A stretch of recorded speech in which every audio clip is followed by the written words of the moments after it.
To Project Drive Sober Now and the effort from lawmakers to pass tougher drunken driving laws here in Wisconsin. Current laws require some OWI offenders to install an ignition interlock device, but legislators say that law isn't always followed. Tonight, NBC 26's Matt Jarko looks at a new bill to increase compliance. They're designed to stop OWI offenders from driving drunk again. Basically, if you are drinking, you're not going to be able to drive that car. And experts say when in place, ignition interlock devices are effective.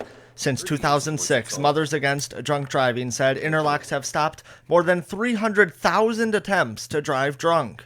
Keeping them sober is really the goal there, I think. You know, we want people to be able to drive, we just don't want them to be dangerous. When a judge orders an IID device, an offender will need to contact a vendor and get it installed.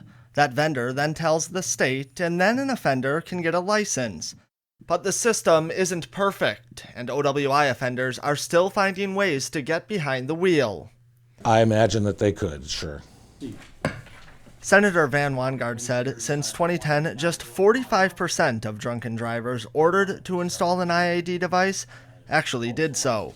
Wangard hopes to increase compliance. His Senate Bill 384 would shorten the waiting period for ignition interlock installations and increase penalties for not getting the device, raising fines and adding possible prison time.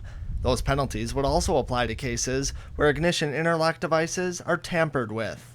Because it is an instrument just like anything else, so sometimes people try to bypass it. Officials in the Outagamie County Sheriff's Office report from June 1st, 2018 to July 1st, 2019, the county had a total of 41 ignition interlock violations. In Brown County, there were 30 such citations in 2018.